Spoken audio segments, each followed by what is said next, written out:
ಸ್ನೇಹಿತರೆ ಸ್ವಾಗತ ಸುಸ್ವಾಗತ. ಇವತ್ತು ಒಂದು ವಿಶೇಷವಾದ ಸ್ಥಳಕ್ಕೆ ನಿಮಗೆ ಸ್ವಾಗತ. ನೋಡಿರ್ತೀರಾ ತುಂಬ ಕಮ್ಮಿ, ಅದರಲ್ಲೂ ನಮ್ಮ ಜಗೇಶ್ ಅಣ್ಣನ ಅಭಿಮಾನಿಗಳಂತೂ ನೋಡಲೇಬೇಕಾದ ವಿಷಯ.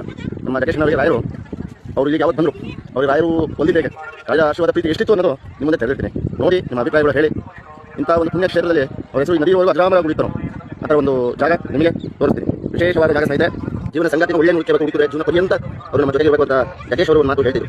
ಆದರೆ ಆ ಜೀವನ ಸಂಗಾತಿಗೆ ಭಗವಂತನ ಆಶೀರ್ವಾದ, ಗುರುಗಳ ಆಶೀರ್ವಾದ ಎಷ್ಟು ಮುಖ್ಯ ಅನ್ನೋದು ನಿಮಗೆ ತೋರಿಸ್ತೀನಿ. ನೋಡಿ, ಹೆಚ್ಚು ಕಮ್ಮಿ ಬಂಡೆ ಕಲ್ಲುಗಳು ಪ್ರಪಂಚ ಮುಳುಗಬೇಕು ಅವರ ಹೆಸರು ಮೇಲೆ ಇರುತ್ತೆ ಅನ್ಸುತ್ತೆ. ಜಗೇಶ್ ಅಣ್ಣನ ಹೆಸರು ತುಂಬ ಅದ್ಭುತ. ರಾಯರ ಅವರ ಭಕ್ತಿಗೆ ಭಗವಂತ ಒಂದು ಕೊಡುಗೆ ಅನ್ಸುತ್ತೆ. ನೋಡಿ, ಅವರು ಇಲ್ಲಿ ಬಂದಾಗ ಪರಿಮಳಕ ಅವರ ಹೆಸರು ಇಲ್ಲಿ ಬೇಜಾರು ಸಣ್ಣದಾಗಿ ಕೆತ್ತಿರಂತೆ.